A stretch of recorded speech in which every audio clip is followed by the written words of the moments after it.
is Bobby Mills, the 1,000-yard guy for the Independent.com. We have Zach Mayhew behind the camera today, producer, engineer, Mr. Everything. Today we came by dog sled to Heartland Lutheran High School, where it's my pleasure to have Coach Rick Rath with us. Coach, welcome. Thank you. The wise old pro. So yeah, we're glad to have you. I'm glad you could make it. Lots of questions for you today. I don't know where you originally came from. Can you tell me and everybody else?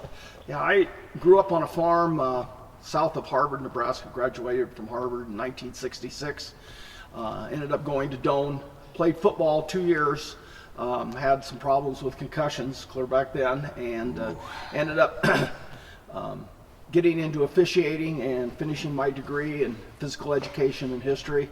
And then ended up getting drafted after I graduated from college. I was one of the last ones to get drafted in the Army, and spent about 19-20 months in the Army, and was fortunate enough to go to Germany for a year rather than Vietnam. So that was a good choice in that aspect. And then come back and met my wife, who we had dated some at Doane. And she was a music teacher down at Superior. And so ended up we got married, and I got a teaching job down at Superior, and started out as head junior high football, basketball, and track. And had that for 3 years. Was down there, and a great opportunity for me. It was a great faculty, and as I look back, so many people that had an influence upon my career that you don't think about at the time. I graduated I graduated in 67. So these young people don't realize there was a draft, and you had to register for the draft, and several people that maybe you or I went down to take the physical at Omaha went straight to the service and to Vietnam. So that was a tough era. 1974, is that a ballpark when you started coaching or not? 73. 73. Yeah, 73. I did. And did you play basketball in college or not? No, I played football, and I always thought I wanted to be a football coach. And when I got in Superior, Gary Kyle was the basketball coach down there. Yeah, I remember him. And Gary really took me under his wing.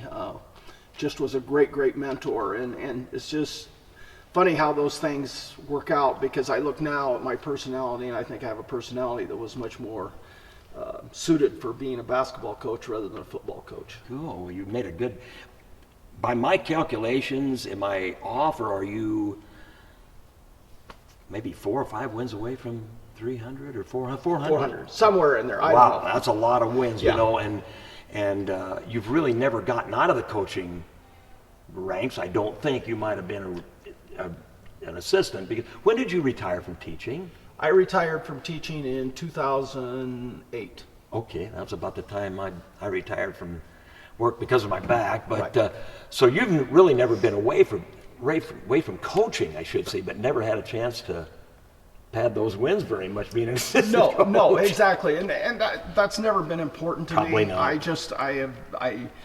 I really don't even pay any attention to that. I've always said when I start worrying about that, it's time for me to get out of it. All the good ones say that, Coach. So I went. We were down at Superior, and then my wife was pregnant with our second child, and kind of wanted to get out of teaching for a few years to raise the kids. And so we come back and lived on the family farm in Harvard, and I taught in Trumbull for 14 years and was head basketball coach there 11 of those years. Wow, and Dave Scribner was there, of course. Yeah, Dave Scribner was there. He was there as a football coach, yeah. He was also one of my roommates in college. Is that right? Right, so it's a small world. And we ended up coaching football together, and just had some great memories there, and learned a lot from Dave. I've always talked about the number of football coaches that I've served under, and the things that I learned from them. Not only football coaches, but all coaches. Julie Studnicka at Clay Center was just an unbelievable. She was just an unbelievable coach. I learned so much for her. I wished I would have been around her earlier in my career. There's a shining star. And I'll bet you, when you started out of Superior, because I was in school at the same time. They were Class B, weren't they? Right, they and were. they're going eight-man football, yeah. That's hard to understand. And that's a very proud town. Yep. I just always loved that town. But anyway, so how was your first basketball coaching job?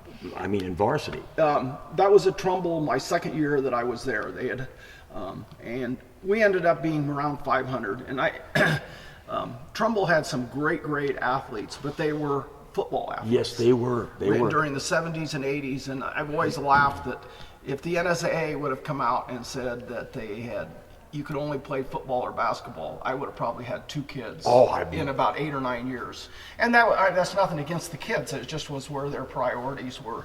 And so then I was there, and I ended up going to Hastings College and working for Mike Trader in '88. Oh, okay. And I worked for Mike for 3 years and learned a tremendous amount. It was just a great blessing for me. So I worked there, and that was when we went to the semifinals and played in Kemper Arena a week before the NCAA finals were there. Wow. So it was quite a memorable experience, and I learned so much from Coach Trader and his staff. And then ended up getting the Donovan job about 3 days before school started, before two-a-days started. Oh, I have heard that so many times. And I was just at the right place at the right time, and then started there in '89 and went till 2002 there. That's a long stint. Yeah. And we're fortunate enough, we won, I think, 8 conference championships and went to state 3 times, and just went through a nice group of athletes that really believed in the system and would run through the wall for you, so that was fun. And then I got out and kind of double dipped. I knew I wanted to get back into education, but I just took a sabbatical, and I worked for Coach Creech at Hastings College for 1 year, and as an assistant. He was my assistant for 5 years. Lance graduated a year before I went to Donovan, and then when he come back from college, he was working at New Holland and was helping me. And then he finally decided he wanted to get into coaching, and was pretty integral in getting him with Coach Trader there. And then as it worked out, I ended up going to McCook and then coming back to Hastings College and is at Hastings High now. So some great memories there. And then Clay Center job opened up. And I was knew a lot of people from there because being from Harvard. Well, Harvard and Clay Center played in the state football championship 1 year. And I lived closer. I was 4 miles from Harvard and 5 miles from Clay Center where I grew up. So I knew a lot of the people and ended up, and that again, just a tremendous opportunity. I was so blessed. A great faculty and great players and students down there. And we went to state twice down there and won 3 conference championships. And so it was just being at the right place at the right time. And then Clay Center, when they closed and went with Sandy Creek, I ended up going to Adams Central. That's when that happened. Okay. And being a volunteer assistant for Coach Foster, who was my assistant at Donovan Trumbull. Yeah. And kept in it. And then I thought I was going to get out, and this job opened up. And I had some board members talk to me at the golf course. I work at Indian Head Golf Course. Yeah. And then I ended up here, and this is my second year. So that's kind of roundabout way how I get there. When you say you work with Mike Trader, I mean, how many people has that guy tutored over the years? The guy knows his stuff. I mean, Bill Gavers and people like that. But who was your coach at Harvard? I wanted to know that, and I don't recall in that era. My football coach was Jake Mosier. Okay. That went to Hastings High and then was a great high jump coach and stuff. He was there. A good track. And then I had a unique basketball coach. His name was Jim Rasmussen, and he went to Alma in high school and played on their state championship team. And then went to Hastings College and was a biology major. And what makes him unique, he was there all 4 years that I was there, 9 through 12. But then he went on to get his doctorate in chemistry and was head of the chemistry department at Mount Marty for a lot of years. So he wasn't your normal high school basketball coach. So that he definitely had an important part of my life. Could you, we just interviewed Carrie Hofstetter over at UNK, and she's a psychology major. And she gets through to the kids, would a chemistry guy that's that bright did he connect pretty good with the kids down Yeah, there? he did. It was crazy. It was interesting because I remember him in the classroom as much as I do, because he had this reputation of just being a really, really tough Well, yeah, teacher. just smart and and quick. so I can remember how he challenged me in the classroom, and I can remember a situation where I really studied for a final in my senior year, the chemistry final, and got like the second or third highest grade in the class, and in a nice way he come in and asked me if I cheated because he couldn't believe I got that grade, and I said no, I didn't, and I explained it to him that, oh, here it was, and he said, it's about time you figured it out. But yet how that motivated me, because I was the first one of my family to ever go to college and graduate, and so That is big, though. That You don't is- think that is huge? that was huge, and you see that all the time, and yet that I can remember that moment probably motivating me and saying, well, if I can get through his chemistry class, I can get through college, and it's just amazing how those little conversations you have with your mentors affect you. Do you think that kids, that young people now, I'm so impressed with that, because some people that are your age, I mean, when they're in high school, just go through and don't think much about it. Right.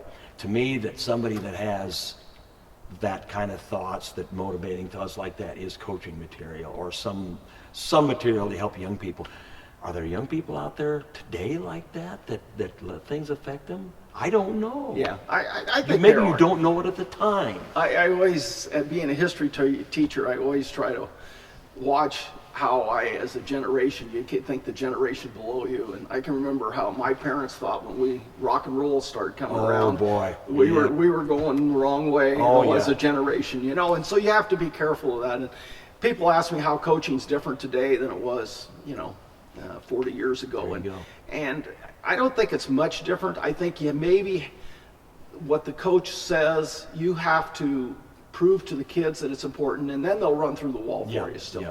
It isn't that they'll just take you by your word, and that's okay, because I think through the years I can look back how coaches maybe have abused their powers in some ways, Yeah. because you do it this way, or hit the highway, Yeah, highway or not. and so there's a lot of things in each generation that has positives, and I don't want to be one of those old people that talk about it. No, I don't. I think the biggest difference here is, of course, the internet and the warp speed that everybody's living at. I don't think it's much different than before. Probably the kids are the same, except that there are more distractions, I think.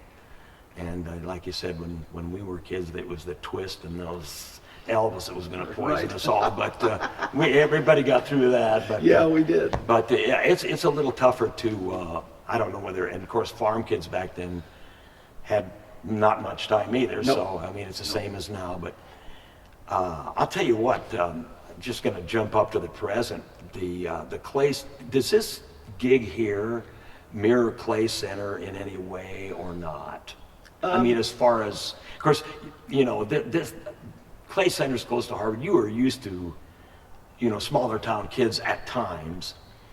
And I just wonder if those two jobs mirrored with the type of kids that were there, or is this a unique place? I think it's unique.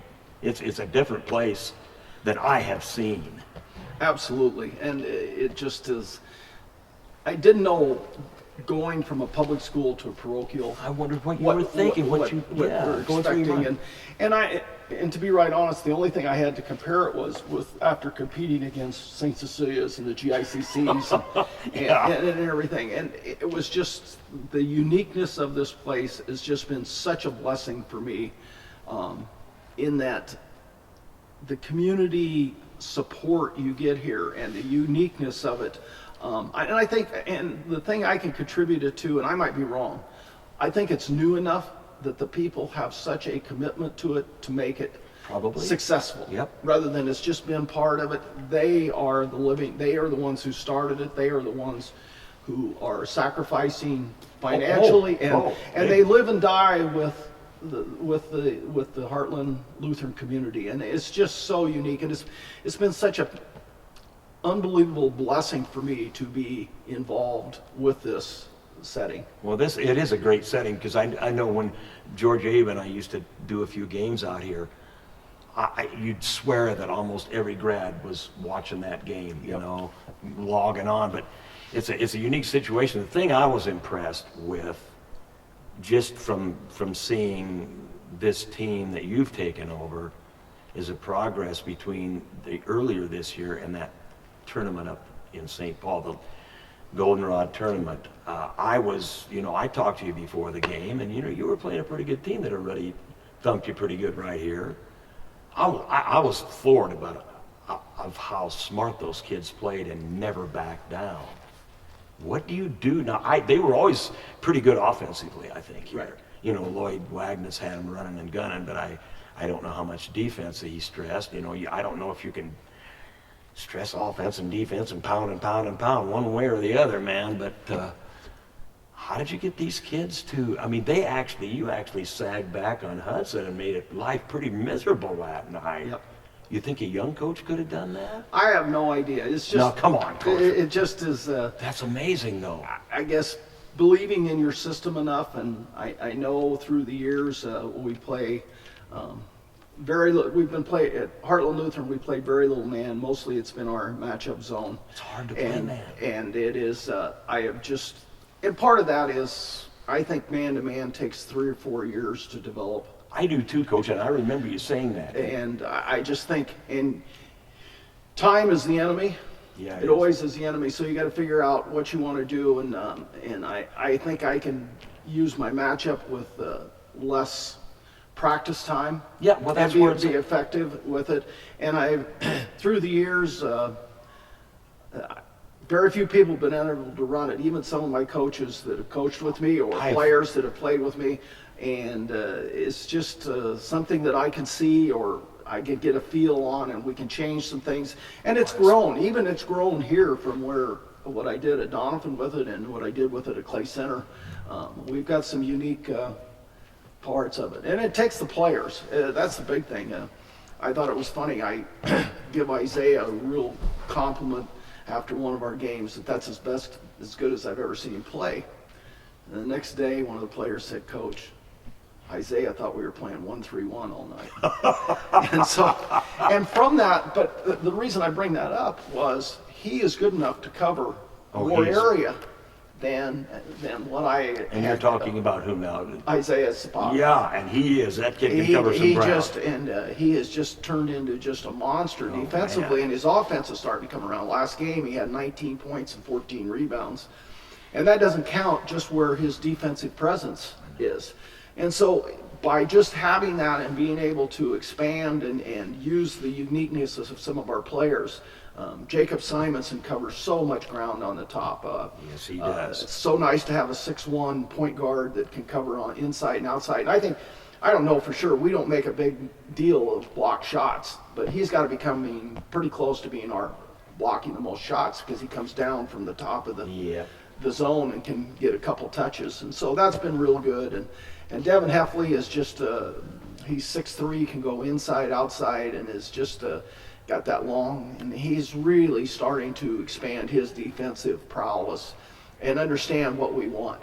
And then Chris Warnicki is a great defensive player on the wing. And then Zach Steer, for somehow, can continue to get his hands on balls that we are just amazed. He's just got a magnet towards it. And then Noah Spotstosser has come off the bench and has really done a nice job for us this year. Didn't get to play much last year, and is just really, and he's about 6'1", 6'2", but he's got about a 6'4" arm reach, and he just touches some basketballs defensively that just amaze us. And then Brendan Propasco's coming off the bench for us and has really stepped up his defense too. And that's been a change of culture that is that the kids have bought into. Well, I could see that the other night. Now, who was the kid? There was a young man that I didn't even say, I wasn't paying much attention to. Who was number 11 that was playing in the middle? That's Noah. Is that him? Yeah. And I'll tell you what I'm thinking. Fleeting thought, why did Coach Rath put that kid at the, was it high post? Or, Yep. And I'm thinking, he's not a postman. Oh, yes, he was. And I'm thinking, how interchangeable are these kids? Right. That's amazing. And, you have to be really happy with the progress. And this is a time of year you want to get better. You know that. You've been through it 100 times. But without giving away any secrets, I've heard coaches just dread playing against a matchup zone. What is the definition of a matchup zone? Without giving if you looked it up on... No, that's...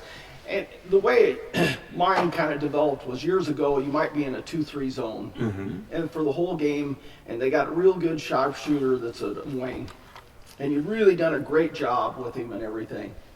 And maybe in the third quarter, he hits 2 or 3 on you. So you call timeout, and you say to the bottom guy, well, what happened? He goes, well, I thought he had him. The top guy says, I thought he had him. I can see where that can happen. And so from that, I developed what I wanted so that when I call a timeout, everyone knows on the team as far as, hey, that's your man, we've got to shut him down. And we won't delve any further because that's a secret. But that is, when somebody does that and has the ability to do that, it's different than shadowing some star the whole game, isn't it? So, you never know who's going to, it's something you don't want to see.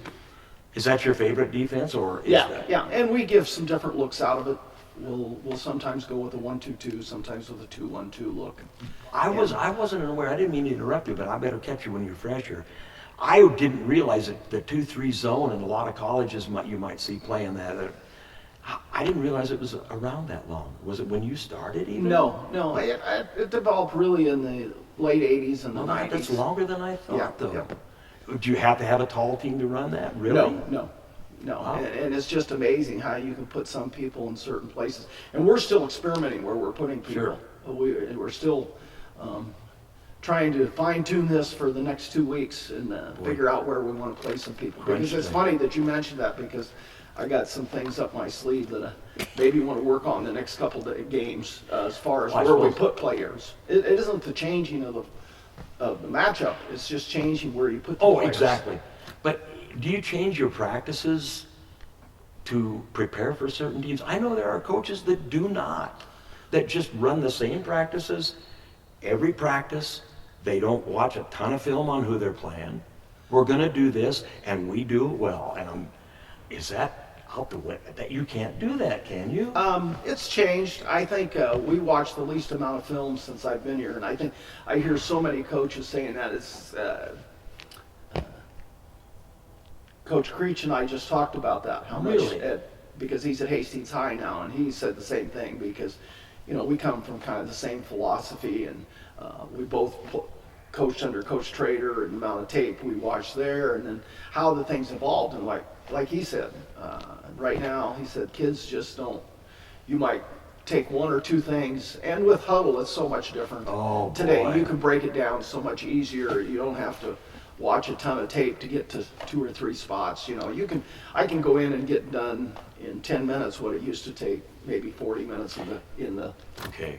It's just a time thing now. Yeah, exactly. But so you're saying that you still watch tape, though. Right. And we try to give emphasis. And for the first time, I felt the first year I was here, we would have a game plan, and it would go out the window about in the first 2 minutes as far as defensively. Yeah. And it's taken 2 years to get the kids on and that's going back to the Riverside game with Coach Tanner Hudson. Wow. That morning, even though the morning I woke up afterwards, said that was probably the first time we had really gone out and really put a game plan together for 4 quarters. Boy, man, it showed. And their point guard, to his credit, you have to pick your poison, as the sure. saying goes. And they've got a great team, and they've got an all-state point guard too. And he had 25 against us, and he carried them when they needed to, And I know, but it was a 6-point ball game with 4 minutes left in the game, and that for where we were 2 weeks before, that had to be rewarding to the kids. And I've seen that carry over. That's good because anybody that knows Tanner Hudson knows that he can lay 30-something on you any time. But no, that was a great effort. And I didn't see the next one. And of course, the Burwell loss in the third place game wasn't that bad either, was No, it? it was a 3-point. And Wow. we That's a good basically, team. yeah, and we're going to have our chance next Friday against them. They'll come here. Good. And we'd like to revenge that. They've got a nice ball club. Again, our conference is just so loaded. When you start looking, all you have to do is look at it. There's 2 football champions with Humphrey St. Francis and with Riverside. There's 2 runner-ups with Burwell and St. Edward in the conference. And plus, you look at Riverside went to state last year and got beat at a buzzer beater to keep them out of the finals. Yep. Humphrey St. Francis went to state last year, virtually the same thing. And those 2 are probably going to be, if they end up being 1 and 2, and the PowerPoints could meet in the state championship. They could. And it just is, it's such a loaded conference, and there are so many good coaches. There are. I wrote, when this place first opened, I wrote a lengthy blog. I think it was maybe took up 2 days worth of reading that's from weed field to basketball prominence. I wonder back in that day that any of these people could visualize competing with Riverside. Wasn't in existence, but it's Humphrey St. Francis. Mentioned the name Heartland Lutheran in the same breath as that. That's a long ways to come, man. And I don't think you would have taken this job if you wouldn't have seen some potential. I don't think. No, and to be right honest, I didn't get to see the kids at all before I Wow. took the job. Which is I took cool. it at the 1st of August, and they started football, and I got to see one open gym, and that's all I knew about them. And That's didn't have amazing. any film or anything. I had talked to Lloyd a couple times. He said the cupboard wasn't bare. I don't know how much bearing that had on it. Well, that's pretty cool because that gives a whole lot of credit to you as a coach, and and it's Right. I think everybody knows what kind of a man Rick Rath is. What's the most exciting moment in your coaching career to date? Can you remember? I would say probably beating Freeman in the semifinals when that was the first year they were consolidated, Philly and Adams, and both of them went to state before, and they had like 8 or 9 returning starters, and there was I don't think anybody, in fact, I can remember reading the paper that they said that they were going to walk through C2 and that they could win C1 and they would be very comparable in B. And as the saying goes, the basketball gods looked down upon us that day. We did something that I'd never done before. I didn't let my players look at any film on them. They were so scary on film. Well, I'm sure. And yeah. we prepared for the first game. I was prepared for both of them.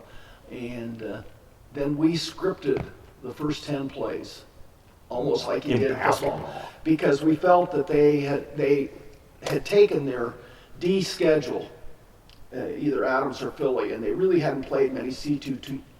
And they hadn't been behind all year. Nope.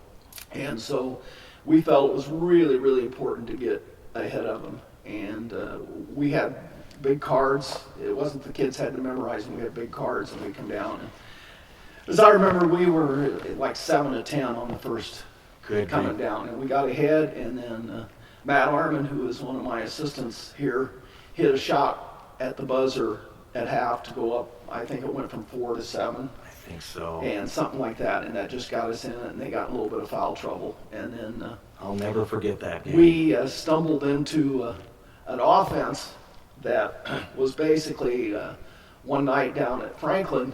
We weren't playing well, and we had some injuries, and we got to the end of the third quarter, and we were ahead like 7 or 8, but just were taking, I thought, crappy shots. And I said, okay, we're going to go with a high post, and you can't shoot unless you get a layup. And so we passed the ball around. It almost looked like a stall. Got a layup, passed it around, got a layup. And ended up winning, 16, 17. And that's how we developed this offense. It wasn't anything. And this is about the only team that ever could run it that had a knack of just playing dumb and with the ball on the outside, and all wants there being an opening and get it there. Lull them to sleep, Zach. Right. And so at the start of the fourth against Freeman, my point guard come out and he said, "Coach, let's run it." Why And not? I said, "Hey, that's a great idea." And we scored the next 6 or 8 points, and it went from to an 18 or 19 point lead. But it was just how, everybody goes, "Oh, that was so brilliant." And I felt like It was brilliant. no, it just was lucky that we stumbled onto it, and this group had a way of running, and it got us to state also. We finally got ahead of Sandy Creek to go to state, Coach Barrett was at Sandy Creek then, and we just had a barn burner with them. And we finally got ahead by 2 points with a couple minutes left in the district final, and got it. And then we scored the next 6 points on that offense. Wow. So the kids had confidence in it. That's a big thing, you know. Once, if they can go out there and believe in it, it was. That's the most amazing run I've seen. What year was that? Was that 99. 99. I said 89, 99. So I remember Armin. That was a great. And then who'd you play in the finals? We played West Point Central Catholic, Yeah. and they had won it the year before. And same kind of deal. Boy, we blinked right before halftime, and they went up on us, and we just couldn't get it. Yeah, but what a run, though. The Freeman thing was the most satisfying game I'd seen in years, and I was there. And I remember that. I remember saying, look, he's stalling in the fourth quarter. And I'm thinking, he's not stalling. This is, back then I called it 10 and a layup. Right. But that's what it ended up being. So, man, you know, I hope these people realize all the knowledge that you brought with you. It's starting to pay off. Yep. And I wish you know, districts aren't that far off. I think you have, maybe 3 more weeks, couple more weeks. 2 more weeks. Tomorrow night is a home game for you, right? Fullerton. Fullerton, and they just beat Osceola last night. Yeah. So, And so, and then Burwell comes in next Friday, and then we go to Blue Hill the Friday after. and what about your sub-district? Where is that this year? It's at GICC, and so it'll be, great. and it's Kennesaw will be in it, Central Valley, which we'll play Central Valley first round the way it looks. I'm sure Kennesaw is going to get the #1 seed. We'll be 2, and Central Valley will be 3, and then Shelton and Harvard will be 4 and 5. So, That should and be then the bad. other side we go west, and it'll probably either Elm Creek or Ansley Litchfield. So. Well, it looks good. I've done Kennesaw there before announcing, and I'm glad Central Catholic can host that because it gives even the people that like to watch Heartland Lutheran to just go right across town. But, Yep. well, you're peaking at the right time. I'm glad we had this talk because I hope people realize what things you've done in your life, you know, what all the great things. And to the young people that are watching this, be observant in high school and do what this guy did. And and let things turn your life around and appreciate things all the way through your life. You know, I'm sure old students and former players come back and talk to you occasionally. Oh yeah. I mean, that's when you know that magic word that's spelled COACH, a coach. You know, Yeah, you never and forget that. I feel so blessed to be in this profession Yeah. my whole career, and I don't take it for granted. Each day I get up, I try to do it the best way and not abuse my power, We can tell.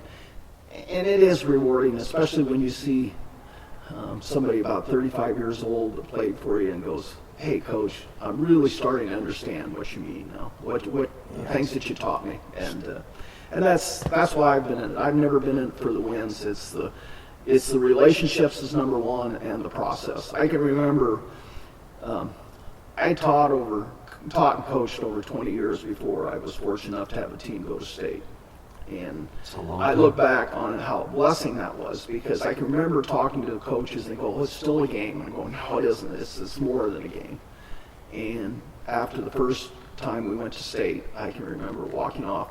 We got beat by Laurel Concord, who ended up winning C2 that Oh, year. boy. They had a great team. They had the twins, and then they had Irwin. Erwin, yeah. And but I can remember walking off and saying, "They're right. It's just a game, and it's the process and the relationships that have kept me in the game, and just have feel like I've been really, really blessed." That's a great attitude to have because you've been, you know, retired from it, never really out of it. But, you know, at this stage of the game to come and take this job and still say that, you're doing something right. Well, thank you. I appreciate it. Thank you Amen. for everything you do for Oh, everybody, Bob. no. It is amazing what you do for high school athletics around here, and Well, it's guys like everybody you. appreciates it. Thank you. But it's men like you that inspire me. Well, thank you. All right. Coach Rick Rath, ladies and gentlemen, come on and catch a game here.